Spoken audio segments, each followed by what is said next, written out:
میں عرض کر رہا تھا اللہ تبارک تعالیٰ کا فرمان عالی شان اور حدیث پاک حضور سرور کائنات صلی اللہ تعالیٰ علیہ وسلم کا ارشاد ہے، حلال کھاؤ مستجاب الدعوات بن جاؤ گے۔ ہمیشہ حلال کھانے کی عادت رکھو، جھوٹ بول کر، کسی کو دھوکہ دے کر، چیٹنگ کر کے مال حاصل کرنا یہ حلال نہیں ہے بلکہ حرام ہے۔ چوری کر کے مال حاصل کرنا یہ بھی حرام ہے۔ سود کے ذریعے، بیاج اور بڈی کے ذریعے مال حاصل کرنا یہ بھی حرام ہے۔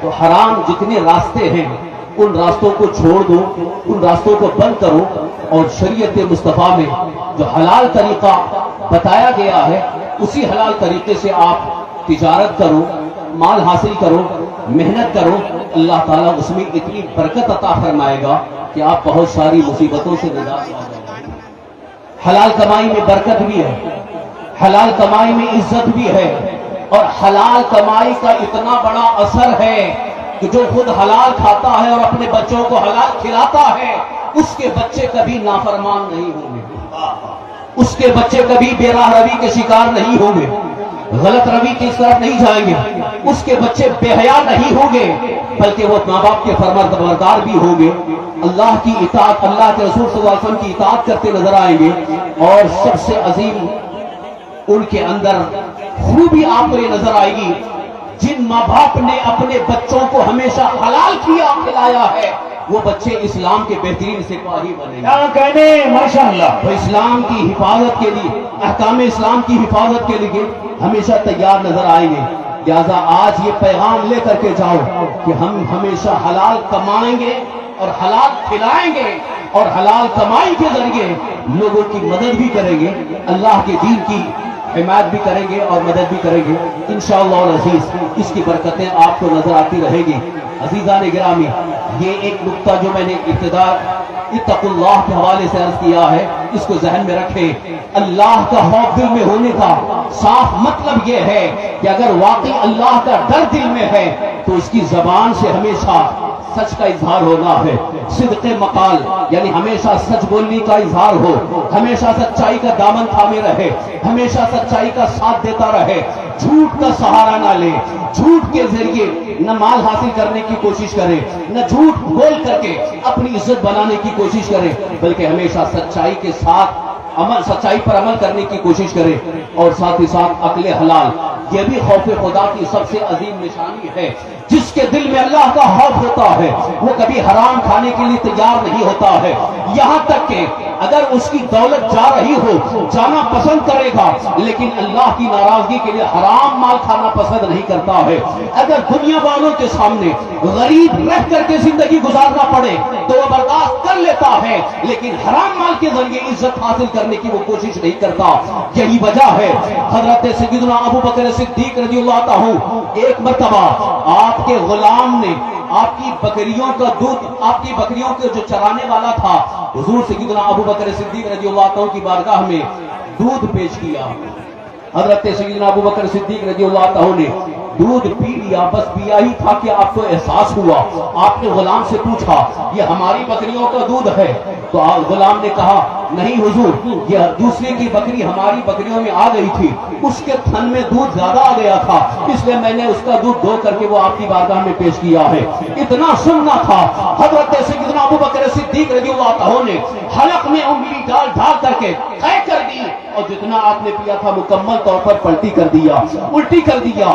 یہ ثابت فرما دیا صحابی رسول نے، یار غار نے یہ بتا دیا، فرمان رسول یہ ہے، تربیت مصطفیٰ یہ ہے کہ حرام لقمہ تو دور کی بات ہے، حرام کا ایک قطرہ بھی ہمارے حلق کے نیچے نہیں جانا چاہیے۔ کوشش کرو حرام لقمہ بھی نہ جائے، حرام کھانا نہ ہو، حرام پینا بھی نہ ہو۔ اور اسی ضمن میں یہ بھی میں کہتا جا رہا ہوں کہ آج ہماری قوم کے بہت سارے نوجوانوں کا حال یہ ہے کہ وہ اب نشہ کی طرف بڑی تیزی کے ساتھ بڑھ رہے ہیں، نشہ کرنے لگے ہیں۔ یہ بھی تو حرام ہے. جو نشہ کر رہا ہے ہو سکتا ہو خالی دھواں لے رہا ہو یا کچھ کھا رہا ہو. یہ حرام چیزوں سے بچنے کی عادت ڈالو, چاہے نشہ ہو یا کھانے والی چیز ہو یا کسی بد مذہب کا ذبیحہ ہو, جس کو بھی شریعت مصطفیٰ میں حرام کہا گیا ہے اس سے بچنے کی کوشش کرو. یقیناً تمہاری صحت اچھی ہو جائے گی, تمہیں تندرستی حاصل ہو جائے گی اور طاقت و توانائی بھی حاصل ہوگی. اور سب سے بڑا فائدہ یہ ہوگا کہ دنیا والوں کی نظروں میں کبھی بے عزت نہیں ہو سکتے, بلکہ اللہ تعالیٰ تمہیں عزت اور سرفرازی عطا فرمائے. ارے بھائی آپ کیوں رہنے دو, یہ علماء ہیں. آپ سے میں گزارش کر رہا ہوں, علماء نے بیٹھنے دیجیے. آپ دکھ رہے ہیں, آپ کیوں اتنا زبردستی کر رہے ہیں؟ ارے بھائی آپ ہی کے لیے آئے ہیں, جب خطاب ہوگا تو دیکھ لیجیے گا. اتنی بھی جلدی کیا بیٹھے ہیں تو اپنا تفریح کیوں کر رہے ہیں؟ جلسہ چلنے دیجیے بھائی, تھوڑا صبر کیجیے. آپ کے لیے آئیں گے, حضرت کا دیدار بھی کیجیے گا گھنٹوں, بس خاموش تھوڑا سا رہیں, پروگرام چلنے دیں. بس 10 منٹ کے لیے اور خاص گفتگو اختتام کی طرف لا رہا ہوں. آپ بڑی توجہ کے ساتھ سنیں, توجہ کے ساتھ سنیں, لیکن اس نیت کے ساتھ کہ عمل کی کوشش کریں گے انشاءاللہ. آج سے یہ عہد کر کے جائیں کہ اب ہم کبھی حرام نہیں کھائیں گے. یہ وعدہ کر کے جاؤ کہ اب آئندہ کبھی حرام نہ لقمہ کھائیں گے, نہ کوئی حرام چیز اپنائیں گے, نہ کوئی حرام چیز استعمال کریں گے, بلکہ ہمیشہ حلال کھائیں اور حلال چیزیں استعمال کرنے کی کوشش کریں. اور خوف ذوالجلال یعنی اللہ کا خوف دل میں اگر ہے, یقیناً اسی خوف کی برکت سے آپ کی عبادات صحیح ہو جائیں گی, نمازیں پابندی کے ساتھ پڑھنے کی عادت پیدا ہو جائے گی. آج جو علماء بار بار کہتے ہیں نماز پڑھو نماز پڑھو, آپ کو نماز کی دعوت دی جاتی ہے, نماز کے لیے بلایا جاتا ہے. مؤذن مسجد سے 5 مرتبہ حی علی الصلاح حی علی الفلاح کہہ کر کے آپ کو بلا رہا ہے, آؤ نماز کی طرف. اس کے باوجود نماز کے لیے جانے کے لیے تیار نہیں ہیں. اس کی وجہ کیا ہے, کیوں نہیں جا رہے ہیں؟ سب سے بڑی وجہ یہ ہے کہ دل میں اللہ کا خوف نہیں, اللہ کا ڈر نہیں. اگر اللہ کا خوف دل میں پیدا ہو جائے اور ادھر حی علی الصلاح حی علی الفلاح کی آواز کانوں تک پہنچے تو یہ ہو ہی نہیں سکتا کہ وہ بندہ بیٹھا رہے اور نماز چھوڑتا رہے, بلکہ اللہ کا خوف اسے مسجد کی طرف لے جاتا ہے, اللہ کا خوف اسے اللہ کے گھر کی طرف جانے پر مجبور کرتا ہے. اور یہ حدیث پاک کی روشنی میں عرض کر رہا ہوں, جو بندہ روزانہ 5 وقت کی نماز پابندی کے ساتھ پڑھتا ہے اور مسجد میں جا کر کے 5 وقت کی نمازیں پابندی کے ساتھ پڑھتا ہے, اللہ کے رسول صلی اللہ علیہ وسلم نے ارشاد فرمایا کل میدان محشر میں قیامت کے دن اللہ تعالیٰ اسے عرش اعظم کا سایہ عطا فرمائے, جہاں کوئی سایہ نہیں ہوگا. 1 ہاتھ کے فاصلے پر سورج ہوگا, زمین تانبے کی ہوگی, سب پسینے میں ڈوبے ہوں گے, مگر وہ بندہ خدا عرش اعظم کے سائے میں ہوگا. لہذا مسلمانوں ذرا اس بات کے لیے ہمیشہ کے لیے تیار ہو جاؤ, نمازوں میں غفلت نہ کرو, سستی نہ کرو. جب نماز کا حکم آ جائے, جب نماز کی طرف دعوت آ جائے, جب اذان ہو جائے, اور اسے ہی بیٹھ کر کے نمازیں قضا نہ کرو, بلکہ فوراً مسجد جا کر کے نماز ادا کرنے کی کوشش کرو. واقعی یہ خوف خدا آپ کو کامیابی کے بہت سارے راستے دکھا سکتا ہے. خوف خدا کی برکت سے کامیابی کی صورتیں نظر آئیں گی. اب آپ کو ایک مثال دے کر کے گفتگو ختم کر رہا ہوں. اگر خوف خدا پر کامیابی نہ ملتی, خوف خدا کی برکت سے کامیابی نہ ملتی, تو اس ہندوستان کی سرزمین پر خواجہ غریب نواز رضی اللہ عنہ کامیاب نہ ہوتے. واہ واہ سبحان اللہ. بھگانے والے, آپ کو ہندوستان سے دور کرنے والے, آپ کو شکست دینے والے پوری طاقت کے ساتھ آئے تھے. کہیں جادو کی طاقت ہے, کہیں حکومت کی طاقت ہے, کہیں ہتھیار کی طاقت ہے, ساری طاقتیں ایک طرف, مگر خواجہ غریب نواز رضی اللہ عنہ کو ہلا نہ سکے, نہ ہلا سکے, نہ قدموں میں ڈگمگاہٹ پیدا ہو سکی, بلکہ جہاں خواجہ غریب نواز بیٹھے تھے آج بھی وہاں پر شان کے ساتھ موجود ہے. یہ کامیابی کی سب سے بڑی دلیل ہے. جس کے دل میں اللہ کا خوف ہوتا ہے دنیا اسے زیر نہیں کر سکتی ہے. جس کے دل میں اللہ کا خوف صحیح معنوں میں ہوتا ہے وہ دنیا والوں کے سامنے محتاج نہیں ہوتا, وہ حکومت کا بھکاری نہیں ہوتا, بلکہ اللہ تعالیٰ اس کے قدموں کے نیچے روزی کا انتظام فرماتا ہے. اسی لیے قرآن پاک میں اللہ تعالیٰ نے وعدہ فرمایا ہے وَمَنْ يَتَّقِ اللَّهَ يَجْعَلْ لَهُ مَخْرَجًا وَيَرْزُقْهُ مِنْ حَيْثُ لَا يَحْتَسِبُ. جو صحیح معنوں میں اللہ سے ڈرتا ہے اللہ اس کے لیے نکلنے کی راہ عطا فرماتا ہے. اگر کہیں دشمنوں کے نرغے میں پھنسا بھی ہے اللہ تعالیٰ اس کے نکلنے کی راہ عطا فرماتا ہے, اس کے لیے گنجائش پیدا ہو جاتی ہے. اور فرماتا ہے اللہ تعالیٰ وَيَرْزُقُهُ مِنْ حَيْثُ لَا يَحْتَسِبُ, اسے وہاں سے روزی دے گا جہاں اس کا وہم و گمان بھی نہیں ہو. آج روزی کے لیے ہم پریشان ہیں, روزی کے لیے بہت ساری پریشانیوں کا اظہار ہے. آج بہت سارے ہمارے نوجوان روزی کے لیے جاب کے لیے اتنے پریشان ہیں کہ ایجوکیٹڈ ہو گئے, ڈگری ہولڈر ہو گئے, تعلیم یافتہ ہو گئے, لیکن جاب نہیں مل رہی ہے, پریشان ہیں, ادھر ادھر بھٹک رہے ہیں. میں ان سے اکثر کہا کرتا ہوں اللہ کا خوف دل میں اپناؤ اور 5 وقت کی نمازیں پڑھو, قرآن کی تلاوت کرو, اللہ کی بارگاہ میں گڑ گڑا کر کے مانگو, یقیناً روزی دینے والا رب تمہیں عزت کی روزی عطا فرمائے گا. ذلت کی روزی نہیں بلکہ اللہ تعالیٰ عزت کی روزی عطا فرمائے گا. جنہوں نے ہمارے کہنے پر عمل کیا ہے آج بھی الحمدللہ وہ ہمارے سامنے وہ نوجوان بڑی عزت کی روزی پائے نظر آ رہے ہیں.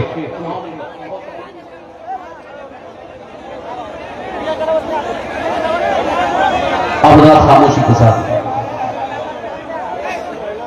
بھی اگر آپ خاموش نہیں رہیں گے تو میں مفتی سلمان صاحب سے کہہ دوں گا کہ آپ تقریر مت کرو, چلو صاحب آپ یہی کہیں گے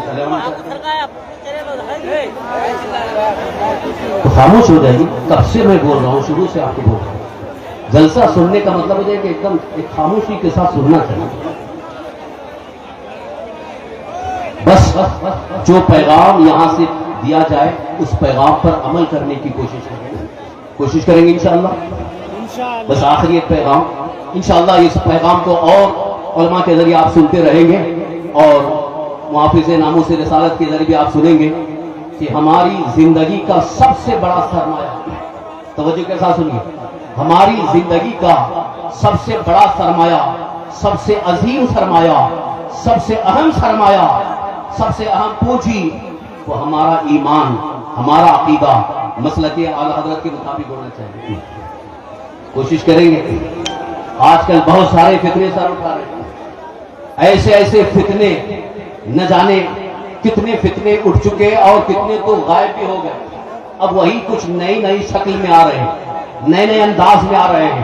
مولائیت کا ایک الگ فتنہ کھڑا ہوا ہے, رافضیت کے لبادے میں مولائیت کا نام دے کر کے فتنہ کھڑا ہوا ہے اور ہمارے بہت سارے نوجوان اس فتنے میں بہہ جا رہے ہیں. لہذا آپ سے میں گزارش کروں گا آج کے دور میں بھی اگر ایمان و عقیدے کی حفاظت کرنا ہے جو کہ ہماری زندگی کا سب سے اہم سرمایہ ہے, سب سے بڑی پونجی ہے, کیونکہ ایمان سلامت ہے تو دنیا میں کی ہوئی ساری نیکیاں ہمیں کام آئیں گی, اور اگر ایمان سلامت نہیں رہا تو کسی عمل کا کوئی ثواب نہیں. نمازیں بھی بیکار, حج بھی بیکار, ساری عبادتیں بیکار, زندگی بھر روزے رکھے ہوں سب بیکار. ایمان بچاؤ, ایمان کی حفاظت کرو, عقیدہ بچاؤ, عقیدے کی حفاظت کرو. اس ایمان و عقیدے کی حفاظت کے لیے آج کے دور میں سب سے بہترین راستہ ہے وہ مسلک اعلیٰ حضرت ہے. سبحان اللہ. مسلک اعلیٰ حضرت پر قائم رہو اور اس کی تشریح ہمارے علماء اہل سنت نے بڑے واضح انداز میں پیش فرما دیا ہے. بس اس کا ایک خلاصہ جو ہم بار بار آپ کے سامنے پیش کرتے ہیں, مسلک اعلیٰ حضرت کی ایک عظیم پہچان یہ ہے جس کو اعلیٰ حضرت نے یوں پیش کیا ہے, انہیں جانا انہیں مانا نہ رکھا غیر سے کام, للہ الحمد میں دنیا سے مسلمان گیا. جان ہے عشق مصطفیٰ روز حضور کرے خدا, جس کو ہو درد کا مزہ نازے دبا اٹھائے کیوں.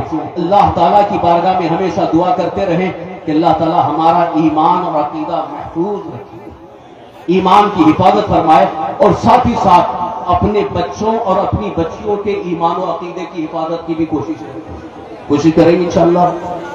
آپ کے بچے یہ آپ کے لیے بہت ایک طرح سے سہارا ہے, اور کل میدان محشر میں شرمندگی نہ ہو, رسوائی نہ ہو کہ اگر کہیں کسی بد مذہب کے ہاتھ چڑھ گیا تو پھر میدان محشر میں آپ کی رسوائی شرمندگی نہ ہو.